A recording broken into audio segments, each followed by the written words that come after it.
At Easter, obviously, we celebrate the resurrection of Jesus, but the point of it is that Easter actually points to the answer to a question that everybody should ask.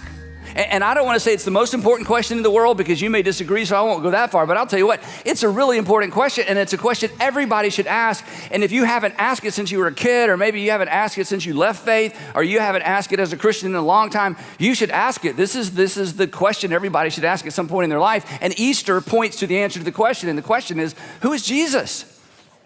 And the resurrection, this is so important. The resurrection is what convinced his first century followers that he was the Jewish Messiah, that he was the Son of God, that he was God in a body. It wasn't his teaching that convinced them. It wasn't even his other tricks or his other miracles, depending on how you interpret those things, that convinced them. It was the resurrection, and the resurrection has been convincing people ever since. But if this is your first time with us at any of our churches, or first time to tune in or to watch online, here's something you need to know about us. We don't believe that Jesus rose from the dead because the Bible tells us so. It is way, way, way, way better and more substantial than that.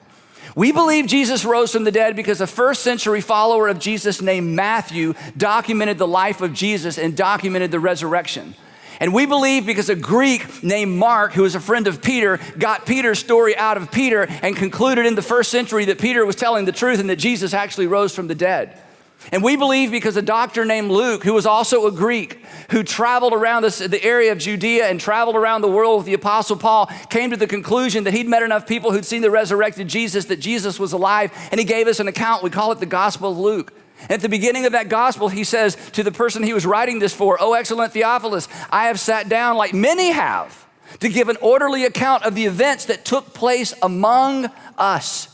And we believe because the Apostle Peter, in the 2 letters he left the first century church, declared that Jesus rose from the dead. And we believe Jesus rose from the dead because, this is my favorite, James, the brother of Jesus, concluded his brother was his Lord.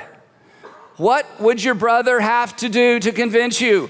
He was your Lord, exactly. And James did not believe Jesus was his Lord when Jesus was doing his earthly ministry. He was not impressed by his sermons, apparently. He was not impressed by his tricks. He was not impressed by the supposed miracles. But James, the brother of Jesus, shows up as the pastor of the church in Jerusalem and is stoned because he will not go along with the religious tradition, because he insists that his brother, his crucified brother who rose from the dead, was his Lord.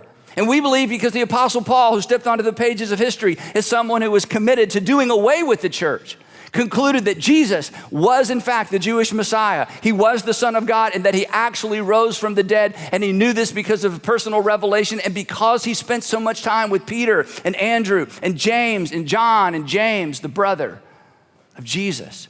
And these extraordinary brave men documented what they saw, documented what they heard from others who had seen the resurrected Jesus. And these documents were collected and they were protected. And many years later, they were combined and put into a volume we call the Bible. But long before there was the Bible, there were men who were witnesses of and friends of witnesses of the resurrection of Jesus. And besides that, the story of Jesus isn't even worth telling. The story of Jesus wasn't even worth telling or documenting apart from the resurrection. Apart from the resurrection, he was just another wannabe rabbi that kind of went off the rails. He was another promise maker that couldn't keep his promises. The reason we even know his name, the reason his name is proclaimed throughout the world today is not because of what he said and not because of what he taught, but because he rose from the dead. And the resurrection punctuated everything Jesus taught and claimed about himself.